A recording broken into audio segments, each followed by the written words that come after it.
அருட்பெருஞ்சோதி அருட்பெருஞ்சோதி தனிப்பெரும் கருணை அருட்பெருஞ்சோதி. எல்லா உயிர்களும் இன்புற்று வாழ்க, வள்ளல் மலரடி வாழ்க வாழ்க, கொல்லா விரதம் குவளை எல்லாம் ஓங்குக, நல்லோர் நினைத்த நலம்பெருக, நன்றி நினைத்த எல்லோரும் வாழ்க இசைந்து. உலக மக்களே, அறிவார்ந்த அன்பர்களே, ஆண்மநேய ஒருமைப்பாடுடைய அன்பர்களே, வல்லப்பமான நம்ம கல்லிய திருவட்பாவிலிருந்து அருட்பெருஞ்சோதி ஆண்டவருடைய திருவிளையாடல்களை பார்த்து கொண்டிருக்கிறோம். அருட்பெருஞ்சோதி ஆண்டவருடைய திருவிளையாடல் இந்த பிரபஞ்சத்தில் எவ்வளவோ திருவிளையாடல்கள் நடந்திருந்தாலும் கூட கலியுகத்தினுடைய கடைசி திருவிளையாடல் மிகவும் முக்கியத்துவம் வாய்ந்தது. பிரபஞ்சத்தில் தோன்றிய 4 யுகங்களிலுமே கிரேத யுகம், திரேத யுகம், துவார யுகம், கலியுகம், இந்த 4 யுகங்களிலுமே எவ்வளவோ திருவிளையாடல்கள் நடந்திருந்தாலும் கூட கலியுகத்தினுடைய கடைசி திருவிளையாடல் கலியுகம் என்பது 1900 ஆண்டுகளிலே முடிவடைந்து விட்டது. கலியுகத்திற்கு மொத்தமாகவே 5000 ஆண்டுகள் தான் என்பதை வல்லப்பெருமான் அவர்கள் நமக்கு தெளிவாக அருளியிருக்கிறார்கள். கிரேத யுகத்திற்கு 17,28,000 வருடங்கள், திரேத யுகத்திற்கு 12,96,000 வருடங்கள், துவாபர யுகத்திற்கு 8,64,000 வருடங்கள், அதே போன்று கலியுகத்திற்கு மொத்தமாகவே 5000 வருடங்கள் தான் என்பதை வல்லப்பெருமான் அவர்கள் தெளிவாக அருளியிருக்கிறார்கள். சித்தாந்தமும் வேதாந்தமும் கூறுகின்றன, பிரம்மனுடைய ஆயுள் காலத்தை கணக்கிட்டு கலியுகத்திற்கு 4,32,000 வருடங்கள் என்று கணக்கிட்டு கூறப்பட்டிருக்கின்றன. அது இல்லை, அது தவறான செய்தி என்று சொல்லி கலியுகத்திற்கு 5000 வருடங்கள் தான் என்பதை வல்லப்பெருமான் அவர்கள் நமக்கு தெளிவாக அருளியிருக்கிறார்கள். வல்லப்பெருமான் அவர்கள் இறைவனுடைய மகனாகவே வருவிக்க விட்டவர் என்பதை தான் நாம் இந்த திருவருட்பாவினுடைய திருவிளையாடல்களிலிருந்து பார்த்து கொண்டிருக்கிறோம். அருட்பெருஞ்சோதி ஆண்டவர் 1/1/1823 ஆண்டு தனது திருவிளையாடல்களை தொடங்குகிறார். 30/1/1874 ஆண்டுகள் வரையிலும் 51 ஆண்டுகளில் நடக்கின்ற திருவிளையாடல்களை 8 ஆண்டுகளாக பிரித்து தனது மகனுக்கு, நமது பிள்ளை பெருமான் அவர்களுக்கு எப்படி அருளை கொடுக்கிறார் என்பதை தான் திருவருட்பாவிலிருந்து ஒவ்வொரு திருமுறையிலிருந்தும் ஒவ்வொரு பாடல்களிலிருந்தும் அந்த விளக்கங்களை நாம் பார்த்து கொண்டிருக்கிறோம். 1823 ஆண்டு தொடங்கிய திருவிளையாடல் நமது பிள்ளை பெருமான் அவர்கள் ஒரு தாயின் கருவறையிலே வருவிக்க செய்து 10 மாதங்கள் அந்த தாயின் கருவறையிலே இருக்க செய்து 5/10/1823 ஆண்டு பிள்ளை பெருமான் அவர்கள் இந்த மண்ணுலகை தொடுகிறார். அப்போ தேவர்களும் பிரம்மன், திருமால் போன்ற பதத்தலைவர்கள் எல்லாம் எங்களை ஆளப்போகும் அருள்கடலே என்று சொல்லி வாழ்த்தி வரவேற்கிறார்கள். அந்த தாயின் கருவறையிலே இருக்கும்போது இறைவனுடைய திருவிளையாடல் எப்படியெல்லாம் நடந்தது என்பதை நாம் ஏற்கனவே தெளிவாக பார்த்துவிட்டோம். இதுவரையிலும் அருட்பெருஞ்சாண்டுடைய திருவிளையாடல்களை 336 பதிவுகளை நாம் பதிவு செய்திருக்கிறோம். 336 எபிசோடு போயிருக்கு. இன்னைக்கு 337வது எபிசோடு. இதுக்கு முன்னால் நடந்த நிகழ்வுகளை எல்லாம் ஒரு சுருக்கமாக சொல்ல வேண்டிய கடமை இருக்கிறது. ஏனென்றால் இன்று புதிதாக பார்க்கின்றவர்களுக்கு முன்னாலே என்ன நடந்தது என்பதை ஒரு சுருக்கமாக சொல்ல வேண்டும். அது தினமும் சொல்லிதான் ஆக வேண்டும். அருட்பெருஞ்சாண்டவர் தன் மகனை ஏன் ஒரு தாயின் கருவறையிலிருந்து வருவிக்க செய்தார் என்ற விளக்கங்களையும் நாம் ஏற்கனவே பாடல்களின் மூலமாக பார்த்து விட்டோம். தனது மகன் இந்த உலகியலிலே, உலக வாழ்க்கையிலே 51 ஆண்டுகள் மக்களோடு மக்களாக இருக்க வேண்டும். காரணம், இந்த 4 யுகங்களிலுமே தோன்றிய சமயங்கள், மதங்கள், மார்க்கங்கள் என்பவற்றினுடைய நெறிமுறைகளை பின்பற்றி மக்களோடு மக்களாக இருக்க வேண்டும். சைவ சமயத்தின் தலைவனாகிய சிவபெருமானை வழிபட்டு கொண்டு, சைவ சமயத்தின் அடையாளமாகிய திருநூரை பூசிக்கொண்டு, உத்திராட்சமலை போட்டுக்கொண்டு நமச்சிவாயா, சிவாய நமா, ஓம் சிவாயா, சிவசிவாய் என்ற மந்திரங்களை சொல்லி சிவபெருமானை வழிபட வேண்டும். அதன் பிறகு ஒரு காலகட்டத்திற்கு பிறகு சுத்த சன்மார்க்கத்தை தன் மகனிடம் கொடுத்து, அருட்பெருஞ்சோதி ஆண்டவர்தான் இறைவன், இயற்கை உண்மையன், விளக்க கடவுள் என்ற நிலையையும், அருட்பெருஞ்சோதி ஆண்டவர் உருவாக்கிய சுத்த சன்மார்க்கத்தை உலக மக்களுக்கு எடுத்து சொல்லி உலக மக்களை எல்லாம் சுத்த சன்மார்க்கத்தில் இணைத்து எல்லோரும் இன்புற்று வாழ வேண்டும், மரணமில்லா பெருவாழ்வில் வாழ வேண்டும், ஜீவகாருண்ய ஒழுக்கத்தோடு வாழ வேண்டும், உயிர் இரக்கத்தோடு வாழ வேண்டும் என்ற நோக்கத்தில் தன் மகன் இந்த உலகியலிலே இருக்க வேண்டும் என்பதற்காகத்தான் அருட்பெருஞ்சோதி ஆண்டவர் தன் அருளால் பெற்றெடுத்த ஒரு செல்வ மகனை செல்வப்பிள்ளை என்று பெயரிட்டு ஒரு தாயின் வழியாக வருவிக்க செய்தார். அப்படி வருவிக்க உற்றவர் நமது பிள்ளை பெருமான் அவர்கள். பிற்காலத்தில் வள்ளலார் என்று அழைக்கப்பட்டார். திரு அருட்பிரகாச வள்ளலார் என்று அழைக்கப்பட்டார். அப்படி தாயின் கருவறையிலே வெளியே அந்த மண்ணுலகை தொடும்போது தேவர்களெல்லாம் வாழ்த்து வரவேற்ற பிறகு நமது பிள்ளை பெருமானவர்கள் 5 மாத குழந்தையாக இருக்கும்போது சிதம்பரத்திற்கு எடுத்து சொல்லுகிறார்கள் ஒரு திருவிழாவிற்காக. சிதம்பரத்தில் ஒரு திருவிழா நடக்குது, அதுக்கு எடுத்து குழந்தைகளை கூட்டு போகிறாங்க. ஏற்கனவே நமது பிள்ளை பெருமானவர்கள் மருதூரிலே வாழ்ந்து கொண்டிருந்த ராமையா பிள்ளை சின்னையம்மையாருடைய இல்லற வாழ்க்கையில் 5வது மகனாக உலகியலில் இருக்கின்ற உறவு மகன் என்ற உறவு. அப்படி அந்த மகன் என்ற உறவோடு வருவிக்க உற்றார் 5/10/1823 ஆண்டு. ஏற்கனவே அந்த தம்பதியர்களுக்கு ராமையா பிள்ளை சின்னம்மை அவர்களுக்கு ஏற்கனவே பிறந்தவர்கள் 4 குழந்தைகள். அவர்கள் பிறந்தவர்கள் நமது பிள்ளை பெருமான் அவர்கள் வருவிக்க உற்றவர். வருவிக்க உற்றவர் என்பது இறைவனுடைய ஏதாவது ஒரு திருவிளையாடல் நடக்க வேண்டும் என்றால் அந்த குழந்தையை பூலோகத்திற்கு வருவிக்க செய்து திருவிளையாடலை செய்து கொண்டிருப்பார். அந்த நிலையில்தான் இந்த திருவிளையாடல் நடந்து கொண்டிருக்கிறது. அப்போ 5 மாத குழந்தையாக இருக்கும்போது அந்த திருவிழாவுக்கு அழைத்து செல்லுகிறார்கள். அங்கே அந்த கோயிலிலே, அதாவது நடராஜன் கோயிலிலே எல்லாரும் வழிபட்டு கொண்டிருக்கிறார்கள். அருட்பெருஞ்சாண்டவர் தன் மகனுக்கு மட்டும் சுய ரூபத்தை காட்டுகிறார். அதை பாடலிலே சொன்ன விளக்கங்களை நாம் பார்த்து விட்டோம். தில்லை தளத்திடையே திரை தூக்க தரிசித்த போது வேய்வகை மேல் காட்டாதே எந்தனைக்கே வெளியாய் காட்டிய மெய்புறமாம் மெய்ப்பொருளை என்று கூறுவார். மெய்வகை மேல் காட்டாதே என்பது உருவம் இல்லாமல் பட்டாடை அணிந்து அணிகலன்களை அணிந்து தலையில கிரீடம் வச்சு கையில் ஆயுதத்தை வச்சு இப்படியெல்லாம் உருவம் இல்லாமல் வெளியாக காட்டுகிறார். அவர்தான் அருப்பஞ்சோதி ஆண்டவர். வெட்ட வெளியாக இருப்பவர், சுத்த சிவஞான வெளியிலே இருப்பவர். இந்த நிலைகளை தான் நாம் பார்த்து கொண்டிருக்கிறோம். ஆக தன் மகனுக்கு மட்டும் சுயரூபத்தை காட்டி சிதம்பர ரகசியத்தை காட்டுகிறார். சிதம்பர ரகசியம் என்பது அருப்பஞ்சோதி ஆண்டவருடைய ரகசியம். சிதம்பரம் என்பது அருப்பஞ்சோதி ஆண்டவருக்கு ஒரு மறுபெயர். சிற்றம்பலம் என்று சொல்லுவார், அம்பலம் என்று சொல்லுவார், திருச்சிற்றம்பலம் என்று சொல்லுவார். அப்போ இந்த நிலைகள் இருக்கும்போது தன் மகனுக்கு மட்டும் அந்த திருவிளையாடலை செய்து காட்டுகிறார். அதன் பிறகு சிறிது காலம் கழித்து ராமையா பிள்ளை அவர்கள் காலமான உடனே சின்னையம்மையார் அவர்கள் குழந்தைகளை அழைத்து கொண்டு சின்னக்காவனம் என்ற ஒரு ஊருக்கு, பொன்னேரி அருகிலே சின்னக்காவனம் என்ற ஒரு கிராமம் இருக்கிறது, அங்கே அழைத்து செல்கிறார்கள். அந்த ஊர் தான் நம்ம பிறந்த ஊர். சில காரணங்களால் அங்கே இருக்க முடியவில்லை. அதன் பிறகு சென்னையிலே குடியேறுகிறார்கள். ஏழுகணர் பகுதியில் இருக்கின்ற வீரசாமி தெருவிலே குடியேறுகிறார்கள். நமது பிள்ளை பெருமான் அவர்கள் வளர்ந்து கொண்டிருக்கிறார். பள்ளியிலே சேர்க்க வேண்டிய காலம் வந்து விட்டது.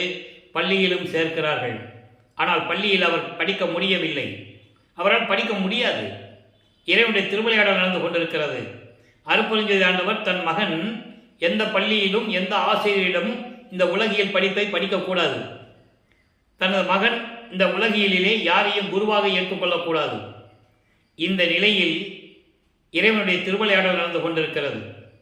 அதே காலகட்டத்தில் தனது மகனை சைவ சமயத்தில் ஈடுபட செய்து சைவ சமயத்தின் அடையாளமாகிய திருநீரை பூசிக்கொண்டும் உத்தராட்சி மாலை போட்டுக்கொண்டும் சிவபெருமானை வழிபட வேண்டும் என்பது அருட்பெருஞ்சோதி ஆண்டவருடைய திருவிளையாடல். இந்த நிலை தொடர்ந்து கொண்டிருக்கிறது. ஆக அருட்பெருஞ்சாண்டவர் தன் மகனை இந்த பூலோகத்துக்கு வருவிக்க செய்துவிட்டு 8 ஆண்டுகள் வரையிலும் எந்த விதமான அருளையும் கொடுக்காமல் இருந்து கொண்டிருக்கிறார். அப்போ அந்த பள்ளியில் சேர்த்த நமது பிள்ளை பெருமான் அவர்கள் பள்ளிக்கு போக முடியாது என்று சொன்னவுடனே வீட்டில் எவ்வளவு பிரச்சனைகள் வரும்னு நமக்கு தெரியும். ஒரு குழந்தைய பள்ளிக்கூடத்தில் சேர்த்து பள்ளிக்கூடத்துக்கு போக முடியலன்னா எவ்வளவு பிரச்சனைகள் இருக்குன்னு தெரியும். அதையெல்லாம் தாங்கி கொண்டு ஏன்தான் இந்த உலகத்தில் பிறந்தேன், ஏன் பிறந்தேன் என்ற நிலையில் அவர் மனநிலை இருந்து கொண்டிருக்கிறது. அப்போ அவருக்கு ஒரு தனிமையான இடம் தேவைப்படுகிறது. அப்படி தேவைப்பட்ட இடம்தான், தேடி கிடைத்த இடம்தான் கந்தகோட்டம் என்ற ஒரு இடம். அங்கே முருகன் கோயில் இருக்கிறது. அங்கே போகிறது, முருகனை பற்றி பாடுகிறது. இப்படியே நிலைகள் தொடர்ந்து கொண்டிருக்கிறது.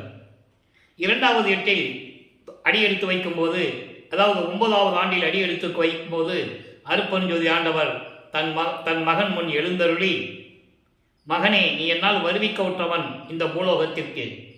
காரணம் காரியங்கள் எல்லாம் உனக்கு முன்பருவம் பின்பருவம் காட்டி நான் அருள் செய்வேன்.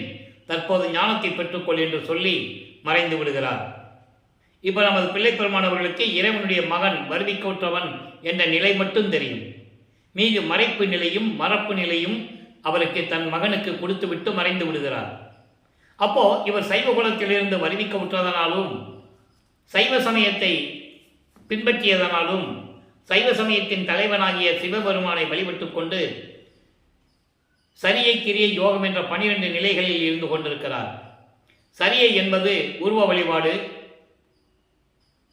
கிரியை என்பது அந்த உருவ வழிபாட்டுக்கு மந்திரம் சொல்லி வேள்வி வளர்த்து வழிபடுவது, யோக நிலையிலிருந்து வழிபடுவது.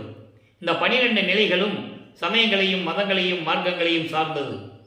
அப்போ சைவ சமயத்தின் அடையாளமாகிய திருநீரை பூசிக்கொண்டும் உத்திராட்சமாலை போட்டுக்கொண்டும் நமச்சிவாயா சிவாய நம என்று சொல்லி இறைவனை வழிபட்டு கொண்டிருக்கிறார் நமது பிள்ளை பெருமானவர்கள். இப்போ ஞானத்தை பெற்ற பிறகு 9வது ஆண்டிலிருந்து 12 ஆண்டுகளுக்குள் 1ஆம் திருமுறை உருவாகிறது. அப்போ சிவபெருமானை பற்றி எப்படி முறையீடு செய்கிறார்? 1ஆம் திருமுறை உருவாகிறது. திருவருள் முறையீடு என்ற பதிகத்திலிருந்து நாம் இறைவனுடைய திருவிளையாடல்களை பார்த்து கொண்டிருக்கிறோம். 1ஆம் திருமுறை மொத்தம் 8 பதிகங்களை உடையது.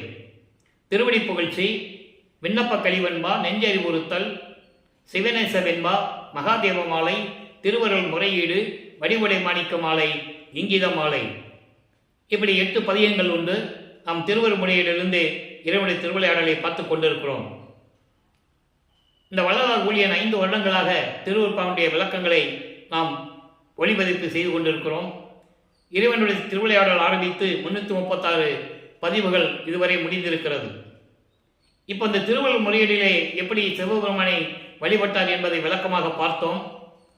சிவபெருமானை வழிபட்டு எந்த விதமான பலனும் கிடைக்காததால் அப்பனை பற்றி பாடியாயிற்று, எந்த விதமான அருள் கிடைக்கவில்லை. தாயை பற்றி பாடலாம் என்று சொல்லி வடிவுடைமனை பற்றி பாடுகிறார். வடிவுடை மாணிக்க மாலை உருவாகிறது. மொத்த 100 பாடல்களுடைய விளக்கங்களை நாம் முழுமையாக பார்த்து விட்டோம். அதன் பிறகு தாயையும் தந்தையும் பற்றி பாடியும் எந்த விதமான பலனும் இல்லை என்பதால் மறுபடியும் சிவபெருமானை பற்றி பாடுகிறார். சிவநேச வெண்பா உருவாகிறது. மொத்தம் 100 பாடல்கள். இதுவரை 19 பாடலுடைய விளக்கங்களை பார்த்திருக்கிறோம். இன்று 20வது பாடல். நல்லா கவனிக்கணும்.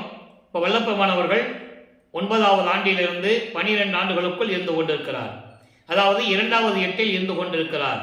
அப்போ 9வது ஆண்டிலிருந்து 16 ஆண்டுகளுக்குள் என்ன நடந்தது என்பதை நாம் திருவருட்பாவின் பாடல் மூலமாக பார்த்து கொண்டிருக்கிறோம்.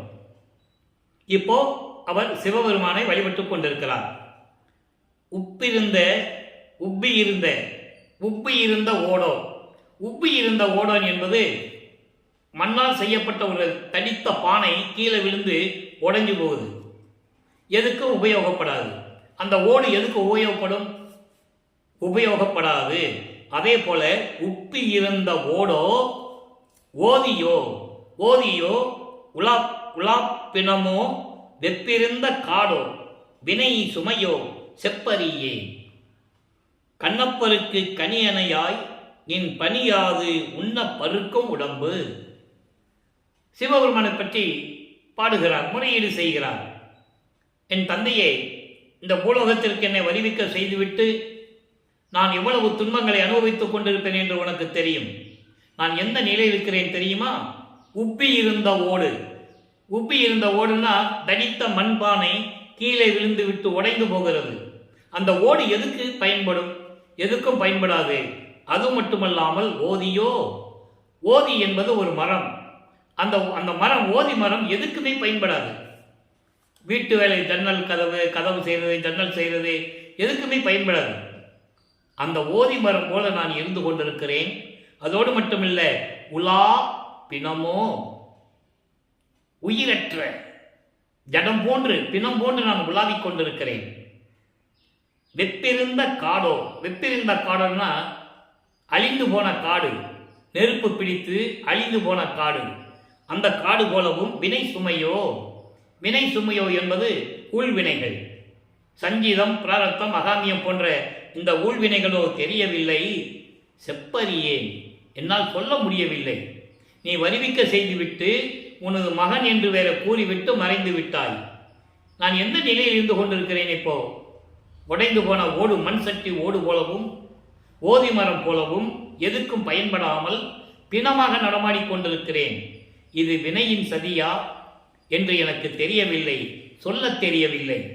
கண்ணப்பருக்கு கனியனையாய், நீ மட்டும் கண்ணப்பனுக்கு கனி போன்று அருளை கொடுத்தாய், கண்ணப்பனுக்கு அருள் கொடுத்தாய், நின் பணியாது உண்ண பருக்கும் உடம்பு. இந்த நிலையில் இருக்கின்ற நான் உன்னை வணங்கவும் மனமில்லாமல், வணங்கவும் முடியாமல் நன்றாக உண்டு உடம்பை பருக்க செய்து கொண்டிருக்கிறேன். அதாவது உடம்பு தடிச்சு போச்சு, என் நேரமும் சாப்பிட்டுக்கிட்டு இருக்கேன், உன்னை நினைக்காம நீ சீக்கிரம் வந்து எனக்கு அருளை கொடுக்க வேண்டும் என்று இந்த பாடலிலே கூறியிருக்கிறார். ஆக இந்த நிலைகள் தொடர்ந்து கொண்டிருக்கும் போது 13வது ஆண்டில் முதன் முறையாக ஏழுகணர் பகுதியில் இருந்து அவங்க குடியிருந்த இடத்திலிருந்து திருவொற்றியூருக்கு நடந்தே போறார். கால்வழிக்க நடந்து செல்லுகிறார் நம்ம குழந்தை இறைவன் பிள்ளை பெருமான் அவர்கள். அப்புறம் அவருக்கு வள்ளலார்னு பேர் கிடையாது, ராமலிங்கன்னு பேர். ராமையா பிள்ளையும் சின்னையம்மையாரும் அவங்க குலதெய்வ கோயில் மருதூர் பக்கத்தில் பின்னொல்லூர்னு ஒரு கிராமம் இருக்கு, அங்கே ராமலிங்கேஸ்வரர்னு ஒரு கோயில் இருக்கு, அங்கே தான் பேர் வச்சது, ராமலிங்கன் பேர் வச்சது. அப்போ அவருக்கு ராமலிங்கன் தான் பேர். நான் பிள்ளை பெருமான் என்று கூறுவது அருட்பெருஞ்ஜோதி ஆண்டவர் தன் மகனுக்கு செல்வப்பிள்ளை என்று பெயரிட்டார், அதனால் நான் பிள்ளை பெருமான் என்று கூறுவதுண்டு. இப்போ பிள்ளை பெருமான் அவர்கள் திருவொற்றியூருக்கு கால் வலிக்க நடந்து செல்லுகிறார். அங்கே தியாகராஜ பெருமானை வழிபடுவதற்காக 2ஆம் திருமுறை உருவாகிறது. மொத்தம் 113 பதியங்கள், 1207 பாடல்கள். இதுவரை 31 பதியங்களுடைய விளக்கங்களை நாம் பார்த்து விட்டோம். அதனுடைய ஒரு சுருக்கம். இப்போ திருவொற்றியூருக்கு போறாரு, தியாகராஜனை பற்றி பாடுறாரு, எந்த விதமான பலன் இல்லை. ஒருவேளை திருமுல்லை வாயிலுக்கு சென்று அங்கே அருளை பெற்று விடலாம் என்று சொல்லி திருமுல்லை வாயிலுக்கு போறார். நடந்துதான் போகணும், அவர் எங்கே போனாலும் நடந்துதான் போகணும். காரணம், தன் மகனை பக்குவப்படுத்துகிறார்.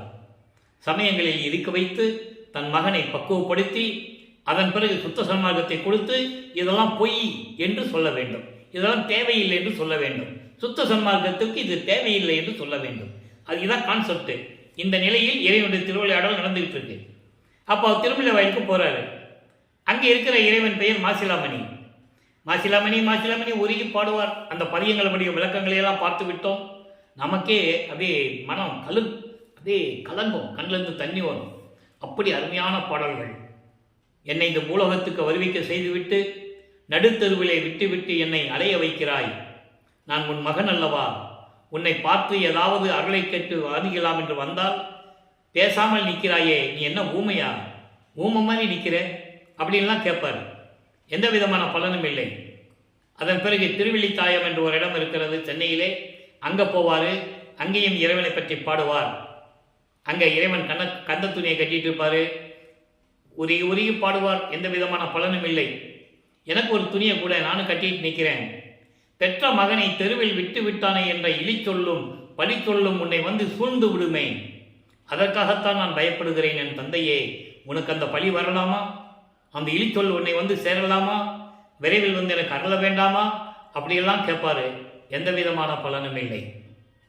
அப்போ அங்கே சொல்லிட்டு வந்துடுவார், இனிமேல் திருமுல்லை வாயிலுக்கும் திருவெளித்தாயத்துக்கும் நான் வரப்போவதில்லை, என்னால் கால் வலிக்கிறது, என்னால் நடக்க முடியவில்லை அப்படின்னு சொல்லி வந்துடுவார்.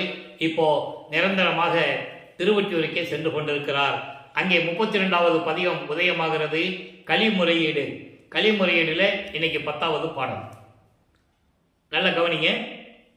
மெய்மையே அருகிலா வீணேன், மெய்மையே அருகிலா வீணேன், இவன் உய்மையே பெற உன்னை உண்ணி ஏற்றிடா கைமையே அணையதம் கடையில் செல்லவும் பொய்மையே உரைக்கவும் புணர்த்தது என்கொலோ. கலிமுறையீடு என்பது இதயத்தில் இருக்கின்ற, அதாவது மனசில் இருக்கின்ற உண்மைகளை, அந்த வருத்தத்தை இறைவனிடம் முறையீடு செய்வது. ஒரு இடத்துல சொல்லுவார், கலிய நெஞ்சனேன்னு சொல்லுவார். அற்புதமான பாடல்கள்லாம் இருக்கு, நம்ம பார்த்துக்கிட்டு தான் இருக்கிறோம். இறைவனுடைய திருவிளையாடலை சொல்லும்போது ஒரு கதையாவோ கற்பனையாவோ சொல்ல முடியாது, மக்களுக்கு தெரியணும். இப்போ நான் சொல்கிறது உங்களுக்கு புதுசாக இருக்கும். ஏன்னா இது வரைக்கும் வல்லப்பெருமானை பற்றி பேசும்போது இந்த மாதிரி நிகழ்ச்சிகளை யாரும் சொன்னதில்லை.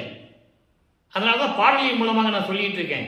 ஒரு கதையாக சொல்லாமல் பாடலின் மூலமாக எந்தெந்த காலகட்டத்தில் அவருக்கு எந்தெந்த காலகட்டத்தில் எப்படியெல்லாம் இருந்தார், எப்படி அருளை பெற்றார் என்பதை உலக மக்களுக்கு சொல்லணும். 203 ஆண்டுகள் ஆகியும் அவருடைய கடவுள் நிலையையும் அவர் வந்து கடவுளுடைய மகன் என்ற நிலையையும் உலக மக்களுக்கு சொல்லணும். இது ஒரு இறைவனுடைய திருவிளையாடல்னு சொல்லணும். அப்போதான் மக்களுக்கு புரியும். இப்போ இந்த பாடல் சொல்ற பாருங்க, மெய்ப்பொருளை உண்மையாக அறிந்து கொள்வது கடினமாக இருந்து கொண்டிருக்கிறது எனக்கு. வீணாக பொழுதை கழித்துக் கொண்டிருக்கிறேன். மெய்ப்பொருளை அறிய முடியவில்லை என்னால். இவன் உய்மையே பெற உன்னை உன்னி ஏற்றிடாது. அதாவது நான் மேல்நிலையை அடைய வேண்டும் என்ற நிலைக்காக உன்னை நினைத்து வணங்காமல் வீணாக பொழுதை போக்கிக் கொண்டிருக்கிறேன்.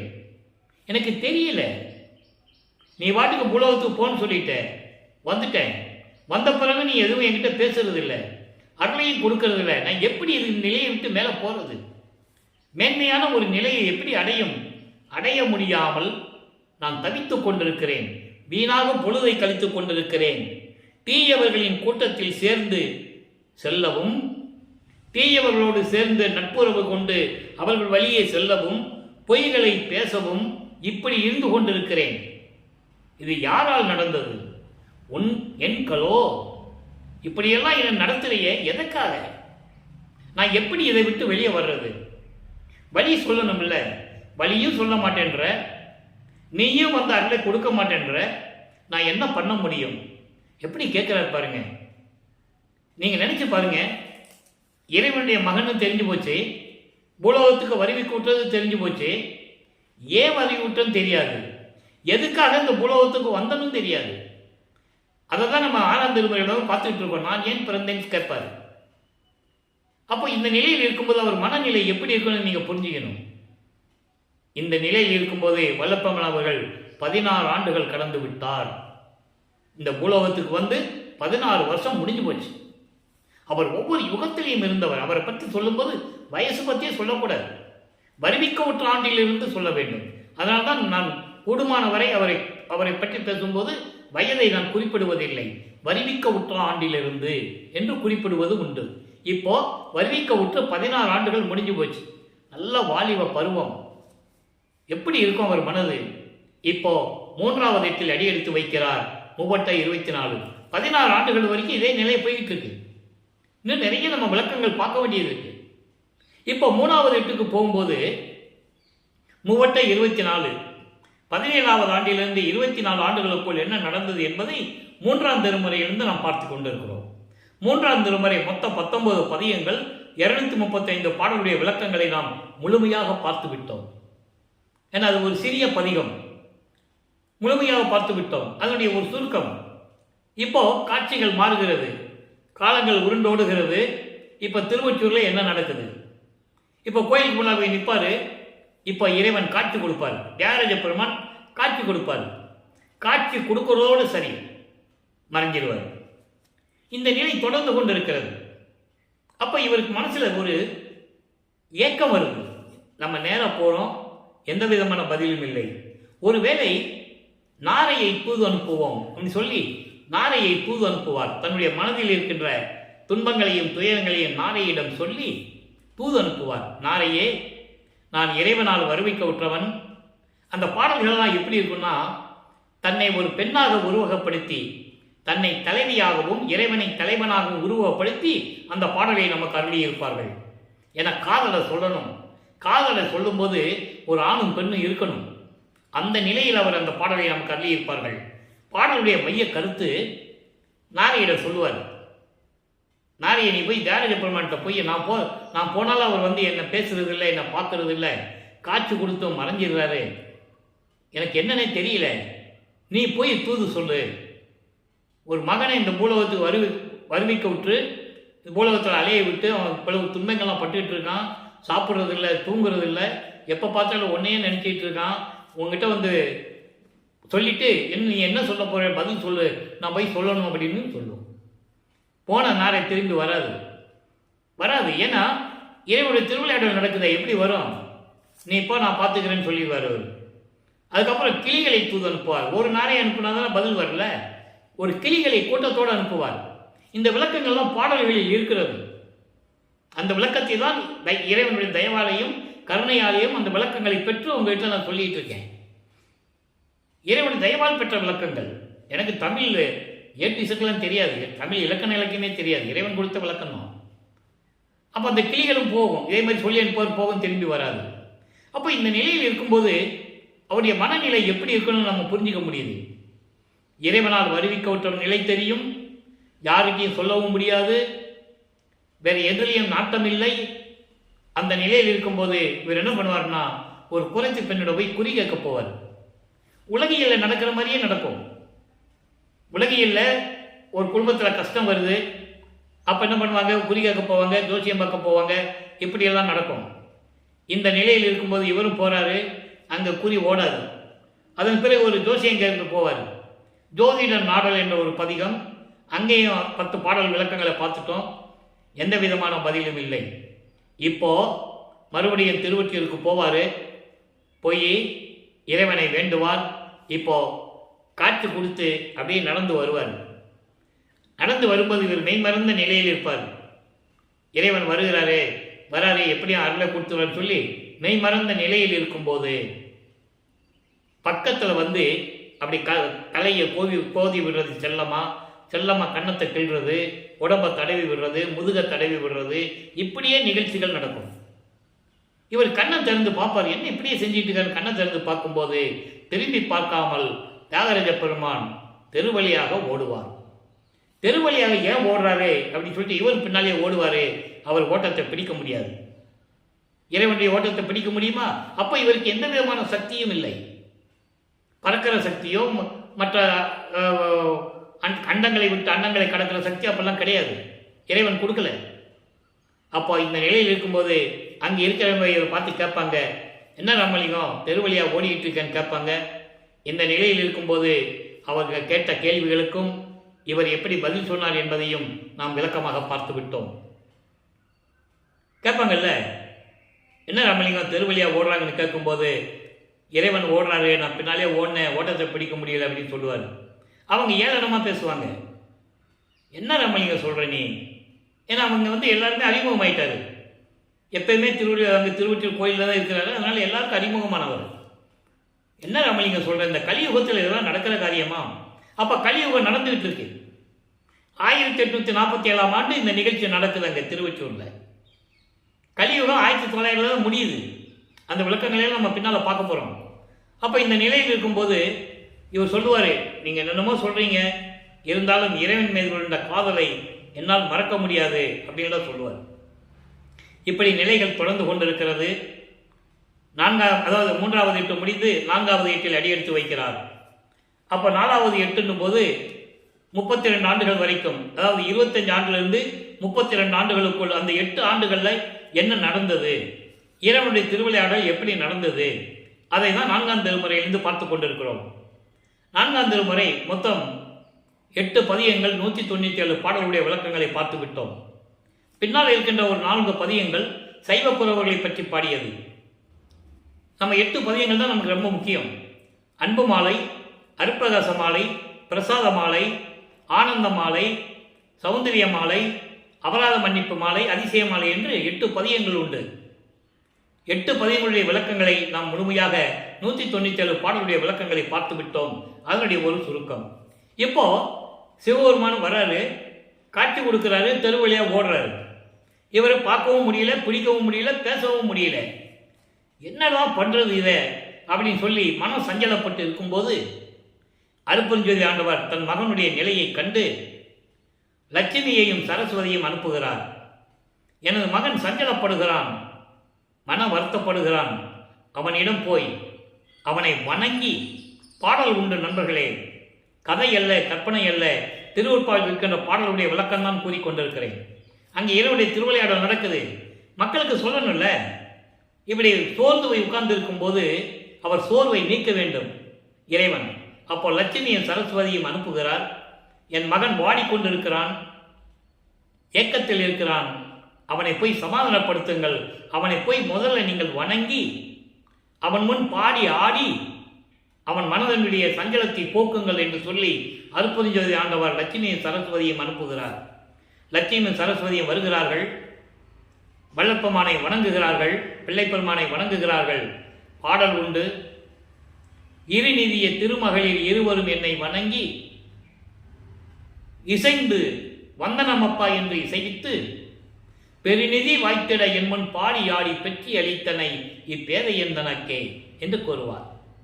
இதெல்லாம் எனக்கு தேவையா தந்தி? அவங்க வந்து வல்லப்பமான வணங்கி பாடி ஆடி மனசில் இருக்கிற சஞ்சலத்தை எல்லாம் போக்கி உங்கள் அப்பா வருவார் அருளை கொடுப்பாருன்னு சொல்லிட்டு போயிடுவாங்க.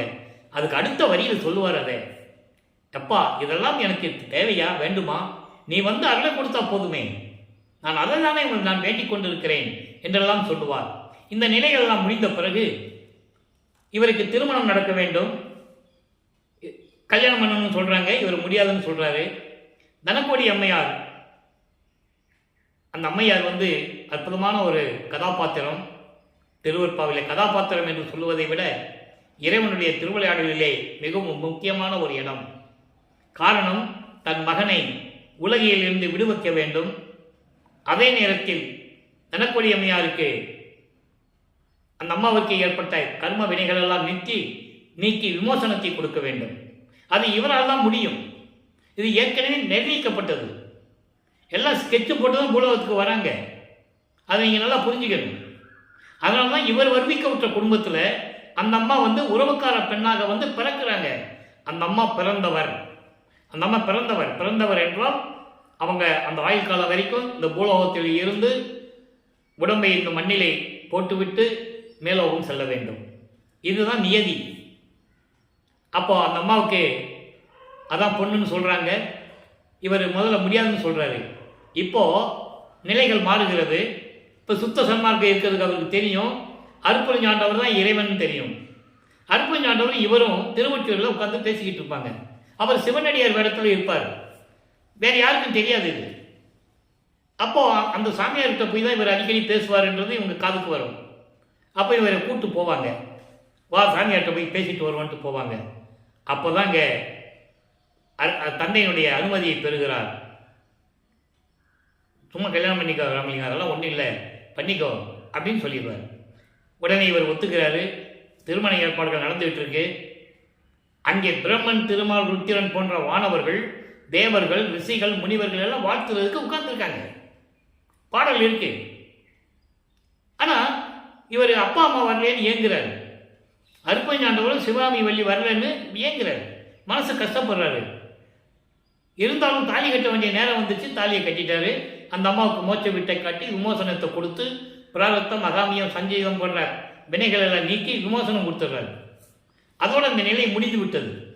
அதன் பிறகு மகன் ஏங்குவானை என்று சொல்லி அருட்பெருஞ்சாண்டவரும் சிவகாமி வள்ளியும் 2 குதிரை மாட்டின தேரில் வந்து மணமக்களை வாழ்த்துவிட்டு சொல்லுவார்கள். அது பாடலில் இருக்கிறது. அதனுடைய விளக்கத்தை நாம் பார்த்து விட்டோம். அப்போ இந்த நிலையிலெல்லாம் முடிந்த பிறகு இப்போ உலகியலை விடணும்.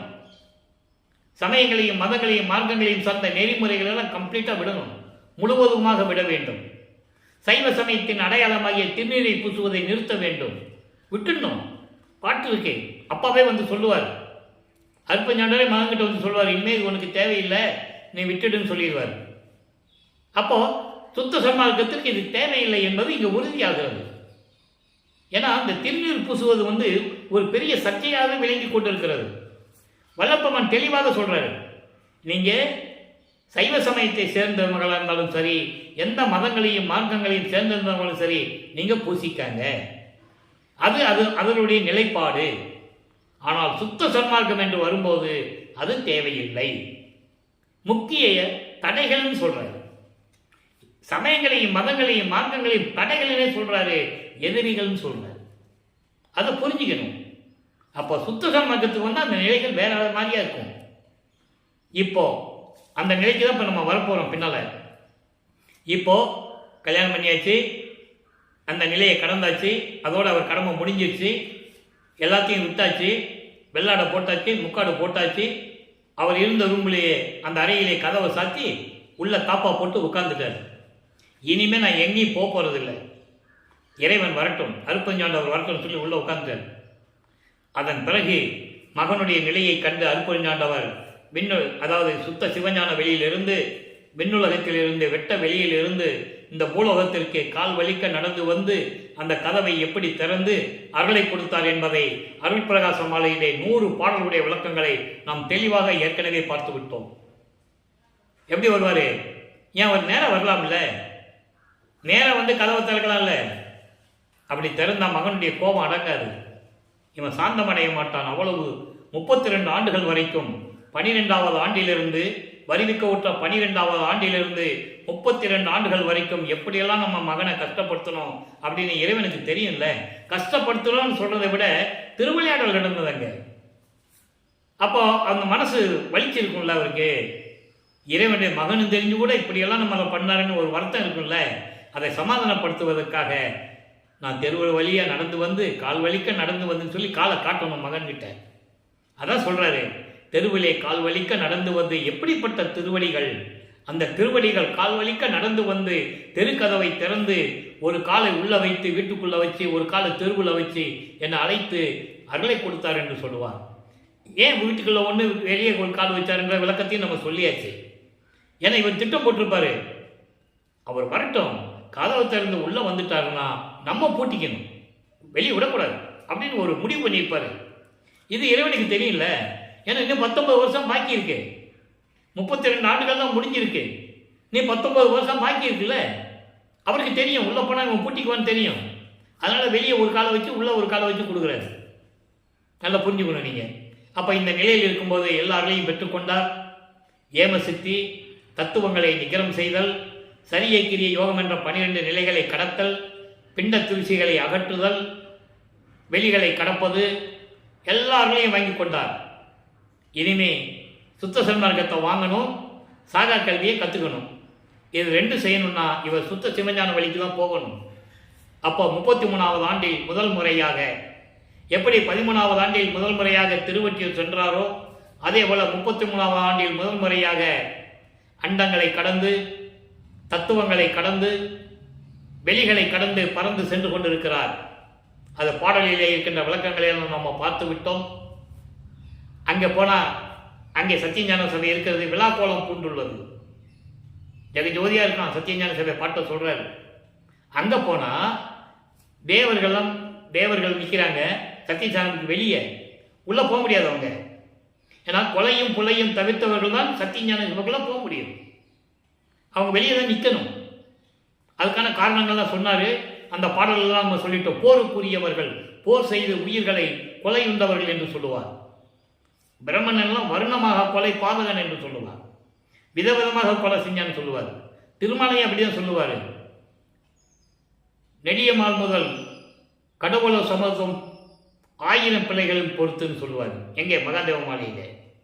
அப்படியெல்லாம் நிலைகள் உண்டு. அதனால அவங்க சத்தியஞானத்துக்குள்ள போக முடியாது, வெளியே தான் நிற்கணும். வெளியே நின்றுட்டு இருக்காங்கன்னு சொல்றாரு பாட்டில். முதல் படியில் கூட கால் எடுத்து வைக்க முடியாது. இவர் போறாரு. போன உடனே தேவர்கள் தான் முதல்ல நிற்கிறாங்க. அவங்க கை காட்டுறாங்க, நீங்க போங்க சாமி, நீங்க போங்க, நீங்க ஒரு ஆளுக்கு தான் தகுதி உண்டு, நீங்க போங்க, நாங்க இங்கிருந்தே பார்த்துக்கிறோம். அப்போ உள்ள போறாரு.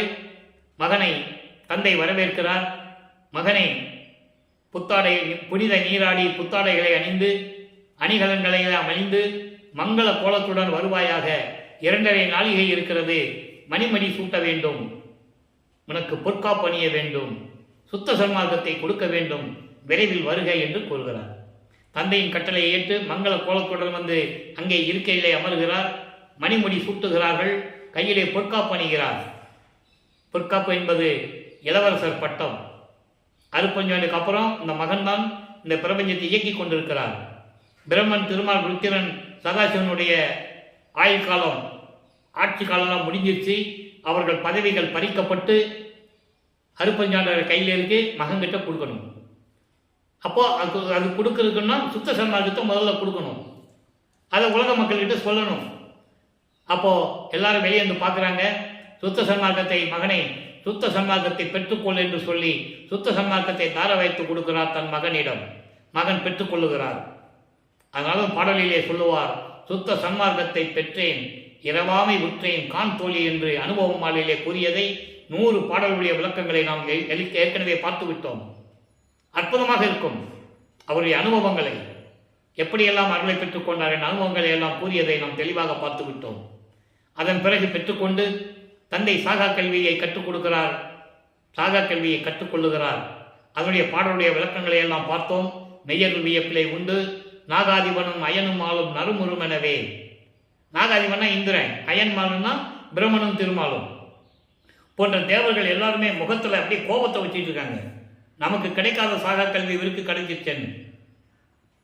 ஞான அமுதம் அளித்தாய் நானும் உண்டு துண்ணவே. ஞான அமுதம் என்பது சுத்த சன்மார்க்கம். சுத்த சன்மார்க்கம் கொடுத்தாதான், அதை வாங்கினாதான் சாகா கல்வி கிடைக்கும், கற்றுக்க முடியும். அதனால சொல்கிறாரு மக்கள்கிட்ட, உலக மக்கள்கிட்ட, எல்லாம் சுத்த சன்மார்க்கத்துக்கு வாங்க, உங்களுக்கு சாகா கல்வி இருக்குது, மரணமில்லா பெருவாழ்வு இருக்குது, எல்லாம் சொல்லுவார். இதனுடைய நிலைப்பாடு தான் அது. அப்போ அந்த நிலையில் இருக்கும்போது சாகா கல்வியை கற்றுக்கொண்டு இப்போ வல்லப்பமானவர்கள் 40 ஆண்டுகளை முடித்து விட்டார். இந்த பூலகத்துக்கு வரிக்க விட்ட 51 ஆண்டுகளில் 40 ஆண்டுகள் முடிந்து விட்டது. இனி 11 ஆண்டுகள் தான் பாக்கி இருக்கு கிட்டத்தட்ட. இப்போ அவர் நேரம் கருமொழிக்கு போகணும். கருமொழிக்கு போகணும்னா அங்கே ஒரு திருவிளையாடல் நடக்கணும். நேராக போய் எந்த வீட்டில் இருக்குதுன்னு எல்லாருக்கும் சந்தேகம் வரும்ல. அதனால் அவர் ஒரு இடத்தை ஏற்கனவே தீர்மானிச்சுட்டாங்க. அருப்பஞ்சாண்டவரும் மகனும் தீர்மானிச்சுட்டாங்க, இந்த இடத்துல தான் நீ கருமொழியில் இருக்கணும்னு. அப்போ அங்கே ஒரு திருவிளையாடல் நடக்கணும். அவர் நேராக சுத்த சிவஞான வெளியிலிருந்து நேராக சிதம்பரத்துக்கு தான் போகிறார். அப்படியே பறந்து வந்து அங்கே நிற்கிறார், எழுந்தருளுகிறார். ஏங்கன்னா அங்கே ஒரு நிகழ்ச்சி நடக்குது. கருமொழியில் இருக்கிற அந்த வீட்டு உரிமையாளர் வெங்கட ரெட்டியாரும் பரசுராமனும், இவர் வருவிக்க விட்ட சொந்தம், அண்ணன் என்ற ஒரு உறவு. பரசுராமனும் அங்கே பேசிக்கிட்டு இருக்காங்க. அப்போ திடீர்னு போய் இங்கே நிற்க உடனே தம்பியை பார்த்த உடனே, உலகியெல்லாம் தம்பி தானே, அவர் இறைவன் உங்களுக்கு தெரியாதில்லை, இறைவனுடைய மகன் உங்களுக்கு தெரியாதில்லை. அப்போ அந்த நிலையில் இருக்கும்போது பரசுராம அவர்கிட்ட சொல்ல, என் தம்பி தான் அவர், கல்யாணம் பண்ணோம், ஆன்மீகத்தில் இருந்ததுனால மனைவியோட வாழ முடியாது வந்துட்டாப்புல, நீங்கள் உங்கள் வீட்டில் கொண்டு வச்சுக்காங்கன்னு சொல்ல, அவர் சரி வாங்கன்னு கூப்பிட்டு வந்து கருமொழியில் வச்சுக்கிறாங்க. கருமொழியில் 9 ஆண்டுகள் இருக்கிறார். அந்த 9 ஆண்டுகளிலும் அருப்பஞ்சாண்டவரும் வல்லற்பமானவர்களும் எப்படியெல்லாம் அடுத்த பிளானு, எப்படி மறுபடியும் இந்த காலங்களை கடந்து சத்தியஞான சபை கட்டணும், ஜீவகான ஒழுக்கத்தை சொல்லணும், தர்மசாலையை நிறுவனம், இப்படி நிறைய செயல்கள் இருக்குது. ஆக எப்படி உரையாடினார்கள் என்பதை பாடலின் மூலமாக நாம் ஏற்கனவே பார்த்து விட்டோம். இப்போ ஜீவகானிய ஒழுக்கம் உருவாகணும். ஜீவகானிய ஒழுக்கம் உருவாகணும்னா ஒரு தர்மசாலை வேணும். தர்மசாலை வேணும்னா வடலூரில் ஒரு இடம் பார்க்கணும். ஏற்கனவே இடத்த பார்த்தாச்சு. பார்த்துட்டு தான் அங்கே போய் மக்கள்கிட்ட பேசுகிறார். பிள்ளைப்பெருமாள் பேசுகிறாரு. அவங்களும் மனமும் வந்து கொடுத்துட்றாங்க, மகிழ்ச்சியோடு கொடுக்குறாங்க, சந்தோஷமாக கொடுக்குறாங்க. பசிக்கு சோறு தானே போட போகிறீங்கன்னு பசி கொடுக்குறாங்க. ஆக கருமொழியை விட்டு விடைபெறுகிறார். அங்கே தான் இருந்த இடத்திற்கு தண்ணீரால் விளக்கரித்த இல்லம் என்ற ஒரு பெயரை ஏற்படுத்திவிட்டு அங்கேயே ஒரு திருவிளையாடல். அந்த வீட்டுக்காரம்மா முத்தையல்லம்மா வந்து எண்ணெய் செம்புக்கு பதிலாக தண்ணி செம்பு வச்சிருவாங்க. உலகையில் விளக்க சொல்லுவாங்க, அது உண்மைதான். இவருக்கு தெரியும், அந்த அம்மா செம்பு வைக்கும்போதே தெரியும் அதில் தண்ணி இருக்குன்னு. அவர் இறைவனுங்க, எல்லா அருளையும் பெற்றவர், அவருக்கு தெரியாமல் இருக்குமா? ஆனால் நிலைமையை சொல்லக்கூடாது. தண்ணி ஊற்றுனா எரிஞ்சிச்சுமா, அது எல்லாம் இறைவன் செயல் அப்படின்னு சொல்லிட்டாங்க. அதனால் தண்ணீரால் விளக்கரித்த இல்லம் என்ற பெயரை ஏற்படுத்திவிட்டு இங்கே வடலூருக்கு வந்து ஒரே நாளிலே தர்மசாலையை நிறுவி 23/5/1867 அணை அடுப்பை மூட்டி உணவை சமைத்து அன்றே பசியோடு வருகின்றவர்களுக்கு பசியை போக்கிக் கொண்டிருக்கிறார். நம்மளையெல்லாம் படைத்து காத்து கொண்டிருக்கின்ற இறைவன் அருட்பெருஞ்சோதி ஆண்டவராகிய பிள்ளைப்பெருமான் அவர்கள். அவர் அருட்பெருஞ்சோதி ஆண்டவர் தான். அதை நம்ம சித்தி விழாவும் போகும்போது அந்த விளக்கம் உங்களுக்கு கிடைக்கும். இப்போ வல்லப்பமானவர்கள் தர்மசாலையில் இருக்கிற வரைக்கும் எப்படி திருவிளையாடல் நடந்தது அதை தான் இப்போ நம்ம பார்த்துக்கிட்டு இருக்கோம். இன்னும் கொஞ்ச நாள் இங்கே ஓடும், இந்த எபிசோடு போடும். இன்னும் பாடல்கள்லாம் நிறைய இருக்குது, விளக்கங்கள் நிறைய சொல்ல வேண்டிய இருக்குது. அப்போ இந்த நிலையில் இருக்கும்போது 1869 கடலூரிலே மஞ்சக்குப்பம் நீதிமன்றத்திலே ஆறுமுக நாவலார் எப்படி வழக்கு தொடர்ந்தார் என்பதையும் பார்த்தோம். அதனுடைய ஒரு சுருக்கம் சொல்ல வேண்டியது இருக்கிறது. ஒரு நிகழ்ச்சியை சொல்லும்போது அங்கே இறைவனுடைய திருவிளையாடலையும் சொல்ல வேண்டியது இருக்கல்லவா? நீங்கள் நினைக்கலாம், தினமும் இதை ஏன் சொல்கிறாருன்னு நீங்கள் நினைக்கலாம். ஆனால் சொல்ல வேண்டிய கட்டாயம் இருக்கிறது. ஒரு நிகழ்ச்சி சொல்லும்போது அடுத்த நிகழ்ச்சிக்குள்ளே போகும்போது, அடுத்த திருவிளையாடலுக்குள்ளே போகும்போது இறைவனுடைய திருவிளையாடலை சொல்ல வேண்டிய கடமை இருக்கிறது. இன்னைக்கு புதுசாக பார்க்குறவங்களுக்கு தெரியணும்ல, நீதிமன்றத்தில் என்ன வழக்கு போட்டாங்கன்னு தெரியாது, சொன்னால் தான் தெரியும். நம்ம சுருக்கமாக தான் சொல்கிறோம். இப்போது ஆறுமுகனாளர் எப்படி வழக்கு தொடர்ந்தாருன்னா, வடலூரில் ராமலிங்க பிள்ளைன்னு ஒருத்தர் ஒரு பரதேசி இருக்கிறாரு. அவர் பாடல்களை இயற்றி திருவருப்பானு பேர் வச்சு திருமுறைகள் சொல்லிட்டு இருக்கிறாரு. அவர் சாதிகளையும் மதங்களையும் மார்க்கங்களையும் கடுமையாக விமர்சித்து கொண்டிருக்கிறார். அது எங்கள் மனதை புண்படுத்துகிறது. நாங்கள் காலங்காலமாக சாதிகளையும் மதங்களையும் மார்க்கங்களையும் சார்ந்து கொண்டிருக்கிறோம். எனவே அவர் இயற்றிய பாடல்களை திரு அறுப்பாய் அல்ல மறுப்பாய் என்று அறிவிக்க வேண்டும் என்று சொல்லி வழக்கு. முத்துசாமி ஐயரை வச்சு வழக்கு போட்டார். விசாரணைக்கு வருகிறது. வாதியிடம் விசாரணை முடிந்து விட்டது. வாதி என்பவர் ஆறுமுகன் அவளார். பிள்ளைப்பனவர்கள் பிரதிவாதி.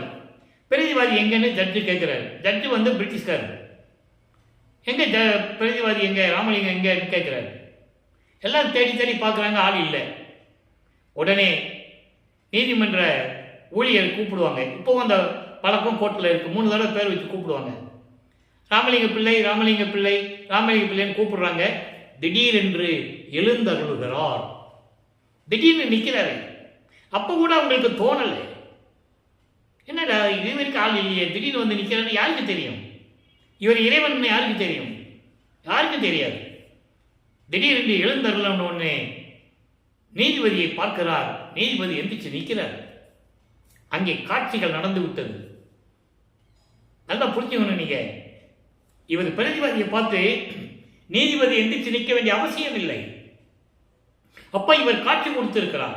யார் என்று தான் யார் என்ற காட்சி அங்க நிறைவேற்றப்பட்டது. நீதிபதி எந்திரிச்சு நிற்கிறார். நீதிபதி எந்திரிச்சு நின்ன உடனே இங்க இருக்கிறவங்க நீதிபதியே எந்திரிச்சு நின்றான்னு சொல்லி இவங்க எந்திரிச்சு நின்றாங்க. வாதம் தொடர்கிறது.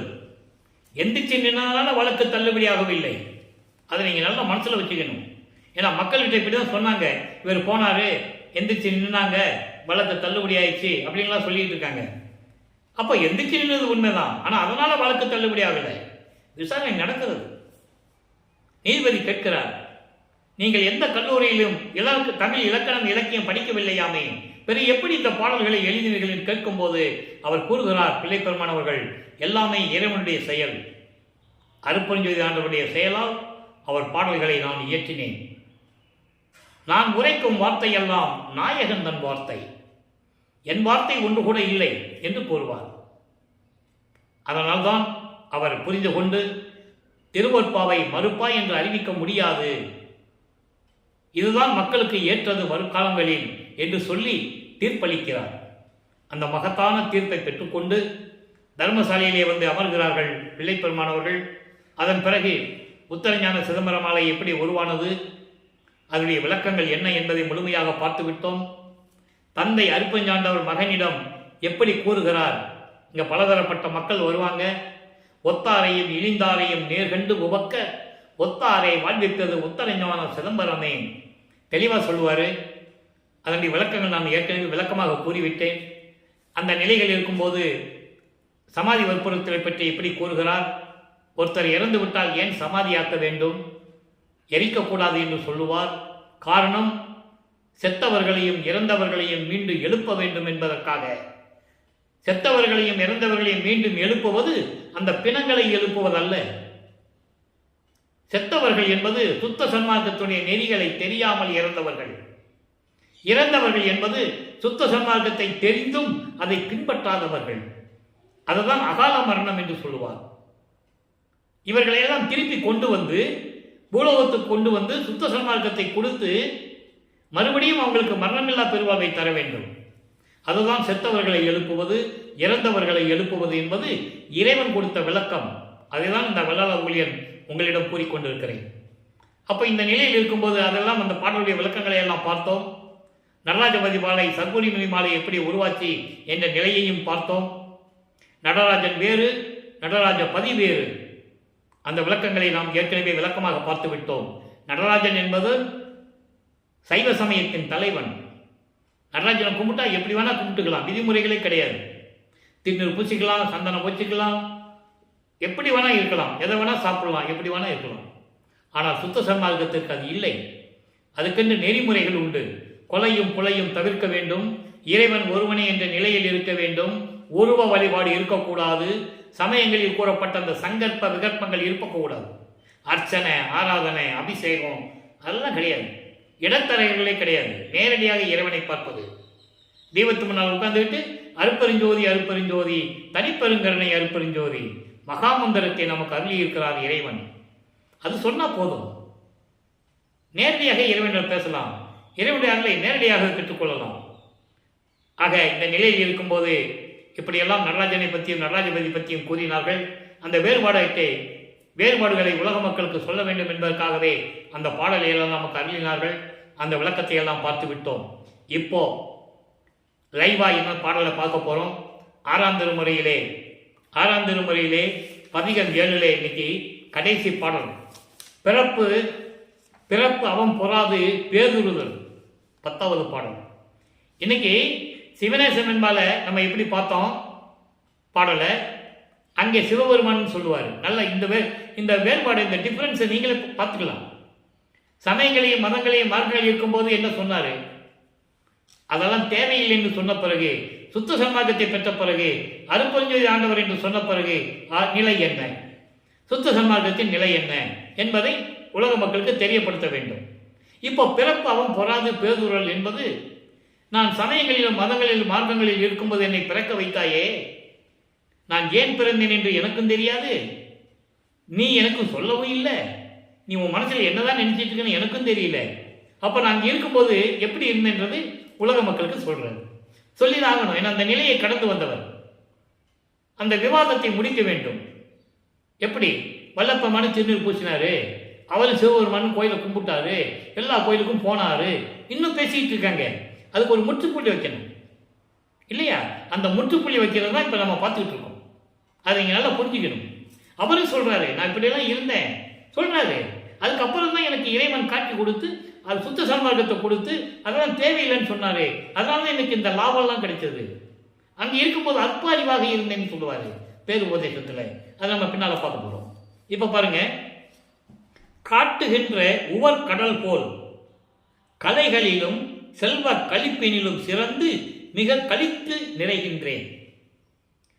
காட்டுகின்ற உவர் கடல் என்பது பெருங்கடல், உப்பு கரிக்கிற கடல். உவர் கடல் என்பது உப்பாக இருக்கின்ற கடல். கடல் உப்பாதான் இருக்கும். இது எங்க சொல்றான்னா கடல் போன்றுன்னு சொல்றாரு. பெரிய கடல் போல இருக்கின்ற கலைகளிலும், கலைகள் என்பது புராணங்கள், சாஸ்திரங்கள், சம்பிரதாயங்கள், சமயங்கள், மதங்கள், மார்க்கங்கள் எல்லாருமே டோட்டலா சொல்றாரு, கலைகள்னு சொல்றாரு.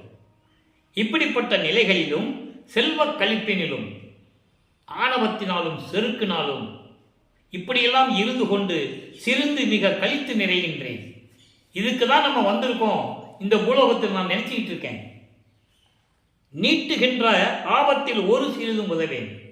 அதாவது எங்கேயாவது ஒரு ஆபத்து நடக்குது, ஒரு அசம்பாவிதம் நடக்குது, அவங்களுக்கு போய் உதவணுமே என்ற கூட எண்ணம் எனக்கு இல்லை. காரணம், அப்ப எனக்கு சுத்த சன்மார்க்கம் தெரியாது. சுத்த சன்மார்க்கம் தெரிஞ்சிருந்தா விட்டு வரமாட்டான். சுத்த சன்மார்க்கத்துக்கு ஒரு ஆளு, ஒரு சாதுக்கு ஏதாவது நடந்ததுன்னா கண்ணால் பார்த்துட்டு வர முடியாது. அதுக்கு ஏதாவது மாற்று வழியை தேடணும். அவன் தன்னால் முடியாட்டாலும் ஏதாவது செய்யணும், செஞ்சுட்டுலாம் வருவான் சாதுக்கள். அதை தான் இங்கே சொல்றாரு. அப்போ எனக்கு அது தெரியாது. நெடுந்தூரம் ஆண்டு உதவா படும் கிணறு போல்வேன். ஆழமான கிணறு, பாலும் கிணறு, தண்ணி இல்லை, பாலும் கிணறு. அது எதுக்கு உபயோகப்படும்? தண்ணி இருந்தாலும் குதிச்சு நீர்ந்தாலும் விளைய வைக்கலாம், பயிர்கள் விளையும். பாலும் கிணறு போல இருக்கிறேன் நான்.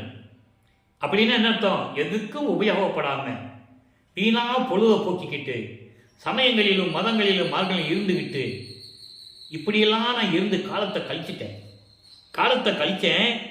ஆட்டுகின்ற அருட்பெருமை ஒரு சிறிதும் தெரியேன். இந்த பிரபஞ்சத்தை இயக்கக்கூடிய அருளுடைய தன்மைகளை எல்லாம் எனக்கு நான் தெரியாமல் இருந்தேன்.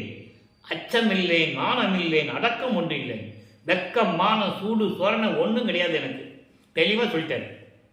சமயங்களிலும் மதங்களிலும் மார்களில் இருந்து கொண்டு அந்த தெய்வங்களை வணங்கி கொண்டிருக்கும் போது எனக்கு அச்சம், மான, நடம், சூடு, சோரணை எதுவுமே இல்லை எனக்கு. அந்த மாதிரி தான் நான் இருந்தேன். அப்படி சொல்லிட்டு சொல்ற பாருங்க, கூட்டுகின்ற உலகிடை நான் ஏன் பிறந்தேன், எனது குறிப்பு அறியேன். இப்படியெல்லாம் எனக்கு நிற்க வச்சில்ல. நான் ஏன் பிறந்தேன் எனக்கும் தெரியாத நிலையில நான் இருந்தேன்ல. உன்னுடைய உள்ளத்தில் என்னதான் நினைச்சிட்டு இருக்கேன் என்னை பத்தி. மன்றில் நடம் குலவும் குலமணியே. குலமணி என்பது என்ன? சுத்த சன்மார்க்க குலத்தின் இறைவன் திருவிளையாடல் செய்து கொண்டு திருச்சிற்றம்பலத்தில், அதாவது சுத்த சிவஞான வழியில் இருக்கின்ற இறைவனே நீ பதில் சொல்லுன்னு சொல்ற. ஏன்னா இது உலக மக்களுக்கு சொல்லணும். விவாதம் நடந்துகிட்டு இருக்கு இன்னும். புரிந்தவளுக்கு புரியும். அப்போ பிள்ளை பெருவிண்ணப்பத்தில் என்ன சொல்றாரு? பதிகை 20 பிள்ளை பெருவிண்ணப்பம் 73வது பாடல். நல்ல கவனிக்கணும். இதெல்லாம் சமயங்களையும் மதங்களையும் மரங்கள் இருக்கும்போது அவர் எப்படி இருந்தார் என்ற நிலையை அங்கே இருக்கும்போது சிவபெருமானை வழிபட்டுக் கொண்டிருந்தார். சுத்த சன்மார்க்கத்தை பெற்ற பிறகு அந்த நிலைகளை உலக மக்களுக்கு சொல்றார். எல்லாம் பயத்தால் துயரினால் அடைந்த இழைப்பெல்லாம் இங்கு ஆற்றி நான் கொல்லவே அடுத்தேன். நீ இந்த பூலோகத்துக்கு வருவிக்க செய்தாயே, எதற்காக? எதற்காக வருவிக்க செய்தாய்? பலிகளை சுமந்து கொண்டும் துயரினாலும் துன்பத்தினாலும் நான் பட்ட வருத்தங்களை எல்லாம் பொறுத்து கொண்டு இருப்பதற்காகவா நான் இங்க வந்தேன்? ஐயோ, அடுத்தேன் என்பது நான் எதுக்காக பூலோகத்துக்கு வந்தேன்? இது அனுபவிக்கவா நான் கொண்டு வந்தேன்? மாயை ஆதிகள் என் கூடவே அடுத்தது என். மாயை ஆதிகள் என்பது ஆணவம், கண்மம், மாயை, மாமாயை, குரோதை போன்ற மலங்கள். மலங்கள் என் கூட வந்துச்சே. எதற்காக வந்துச்சு? எப்படி வந்துச்சு? உனக்கு தானே தெரியும். சொல்ற, எப்படி வந்துச்சு உனக்கு தானே தெரியும். ஐயோ வள்ளலே, எனது வாழ் முதல் பொருளே, இறைவா அருப்பெருஞ்சோதியே, என் மூலதனமே, என் வாழ்வின் மூலதனமே, மன்னவா நின் அல்லால் அறியேன். உன்னை தவிர எனக்கு யாரு தெரியும்? நான் யாரிடம் போய் நிற்பேன்? நான் பிரமனால் வருவிக்க விட்டவன் அல்ல. என்னை படைத்தவன் பிரமன் அல்ல. என்னை காப்பவன் திருமால் அல்ல. தெளிவா சொல்லுவார். பாடல்கள் இருக்கு, எல்லா பாடல்கள் இருக்கு. நான் உன்னால் வருவிக்க விட்டவன். அதான் சொல்றாரு, நின் அல்லால் அறியேன். செத்து செத்து பிறக்கும் தேவர்களை நான் எப்படி போய் பார்ப்பேன்? அவர்கள் என் முன் வழியில எனக்கு நிகரானவர்கள் அல்ல. அவர்கள் செத்து செத்து தான் பிறக்க வேண்டும். ஒரு அவதாரம் எடுக்கணும், அந்த அவதாரம் முடிஞ்ச உடனே இறக்கணும், திரும்பி பறக்கணும். நான் அப்படி அல்ல. நின்னல்லால் அறியேன்.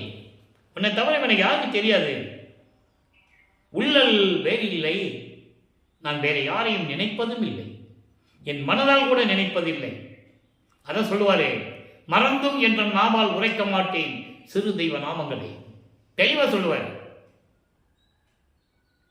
மறந்தும் என்ற நாமால் உரைக்க மாட்டேன் சிறு தெய்வ நாமங்களே. நீதான உண்மையான கடவுள். வேற யார் எனக்கு தெரியும்? அவங்களை மறந்து கூட என் வாயால் சொல்ல மாட்டேன்னு சொல்லுவார். அதுக்கடுத்து சொல்லுவாரு, ஆவி என் உடல் பொருள் ஆவி உன்னது.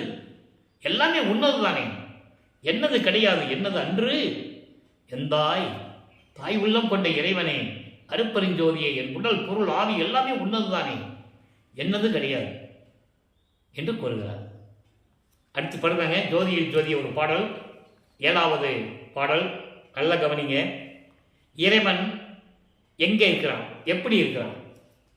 தீபம் இருக்குல்ல, தீபம் எப்படி இருக்கணும்? தெற்கு திசையை நோக்கி இருக்கணும். தென்முகம் கொண்ட இறைவன், தென் திசை கொண்ட இறைவன் என்று சொல்லுவார். நம்ம தீபத்தை கும்பிடும்போது வடக்கு நோக்கி கும்பிடுவோம், தீபம் தெற்கு நோக்கி இருக்கணும். அந்த விளக்கத்தை இங்க சொல்றாரு. என்பால் வருபவருக்கு இன்றே அருள் ஈகின்றேன் ஈகின்றேன் ஈகின்றேன் என்று தென்பால் இருந்தது பாரீர். உலக மக்களே, நல்லா கவனிங்க, நான் சொல்றத நல்லா கேட்டுக்கங்க, நல்லா பாருங்க. எப்படி என்கிட்ட வருகின்றவளுக்கு இப்பொழுதே, அதாவது சமயங்களையும் மதங்களையும் மார்க்கங்களையும் விட்டுவிட்டு சுத்த சன்மார்க்கத்துக்கு வந்த உடனே, அங்கே இருந்தா கிடைக்காது, வந்த உடனே, இப்பொழுதே வந்த உடனே நான் உனக்கு அருளை தருகிறேன், அருளை தருகிறேன் என்று சொல்லி தென்முகமாக நோக்கி இருக்கிறாரே இறைவன், அவர்தான் அருப்பெருஞ்சோதி. ஜோதி தென்பக்கம் திரும்பி இருக்கும். நீங்க வீட்டில் வச்சாலும் சரி, தென்பக்கம் வைக்கணும். தீபம் தென்பக்கம் தெரியணும். அதங்க சொல்றாரு, தென்பால் இருந்தது பாரீர் திருச்சிற்றம்பலத்தே திருநடஞ்சோதி. என்றே மெய்கண்ட நான் மற்ற பொய்கண்ட தெய்வங்களை மேவுவேணும்னு சொல்லுவார். என்றே மெய்கண்ட நான், அதான் இங்க சொல்றாரு. எப்பொழுதுமே உண்மையான இறைவன், இயற்கை உண்மை விளக்க கடவுளாகிய அருப்பெருஞ்சோதி ஆண்டவர், என்றே மெய்கண்ட நான் மற்ற பொய்கண்ட தெய்வங்களை மேவுவேனோ, மற்ற பொய்யான தெய்வங்களை நான் போய் வணங்க முடியும்? அவங்ககிட்ட எப்படி நான் போக முடியும்? நான் உன் மகன் அல்லவா? பிரம்மனும் திருமாலும் இவரை வந்து வணங்குகிறார்கள். பாடல் உண்டு. வாலி என்று என்னை வந்து அயன்மால் ஆதியோ அருட்பேர் ஆடி என குதித்து ஏத்த புரிந்தாய். அற்புதம். நீடூழி அன்றே சாகா வரமும் எனக்கு உகந்தளித்தாய். வாலி மன்றோங்க மறுபெருஞ்சோதி நீ மன்னருடைய. அருமையான பாடல். இந்த பிரபஞ்சத்தில் இருக்கின்ற அத்தனை பேரும், வானவர்கள் முதல் பிரம்மன் திருமால் முதல் எல்லாருமே வந்து வல்லற்பமானை வணங்குகிறார்கள் என்பதை தெளிவாக பாடலில் அறிவிக்கிறார்கள். காரணம், அவர் கடவுள் நிலையில் இருக்கின்றவர். அருட்பெருஞ்சோதி ஆண்டவர் தன் மகனை இந்த பிரபஞ்சத்தை இயக்க வைத்துக் கொண்டிருக்கிறார். 5 தொழில்களையும் செய்து கொண்டு ஆக்கி அழித்தல் முதலாம் ஓர் தொழில் 5ஐயும் தேக்கி அனைத்தின் அமுது நீ செய் என்றான். தூக்கி எடுத்தான் அணைத்தான், இரவாத தேகம் கொடுத்தான், சிற்றம் வளர்த்து என்போ. அருமையான பாடல். ஆக சுத்த சன்மார்க்கத்தில் இருந்தால்தான் இந்த நிலை கிடைக்கும் என்பதை தெளிவாக நமக்கு அறிவிக்கிறார்கள். எனவே அன்பர்களே, இன்று பார்த்த திருவிளையாடல் பதிவு உங்களுக்கு பொருள் விளங்கி இருக்கணும் என்று நான் கருதுகிறேன். நீங்களும் சுத்த சன்மார்க்கத்தில் இணைந்து ஜோதி வழிபாடை மேற்கொண்டு அருட்பெருஞ்சோதி அருட்பெருஞ்சோதி தனிப்பெருங்கண்ணை அருட்பெருஞ்சென்ற மகாமந்திரத்தை கூறி கொலையும் புலையும் தவிர்த்து சைவ நெறியில் இருந்து கொண்டு இறைவனை வணங்கி இறைவனுடைய அருளையும் செல்வங்களையெல்லாம் பெற்றுக்கொண்டு இந்த வையகத்திலே நீங்கள் வாழ்வாங்கு வாழ வேண்டும், நோயற்ற வாழ்வில் நீங்கள் வாழ வேண்டும் என்று இறைவனுடைய தயவாலையும் கருணையாலையும் இறைவனுடைய அருள் பெற்றவன் என்பதனாலேயும் இந்த வள்ளலார் கூலியான் உங்களை கூறி விடைபெறுகிறேன். மீண்டும் நாளையும் சந்திப்போம். நன்றி, வணக்கம். அருட்பெருஞ்சோதி அருட்பெருஞ்சோதி தனிப்பெருங்கருணை அருட்பெருஞ்சோதி. நாளையும் இறைவனுடைய திருவிளையாடல் தொடரும். கண்டு மகிழ்ந்து இறைவன் அருளை பெற்றுக் கொள்ளுங்கள்.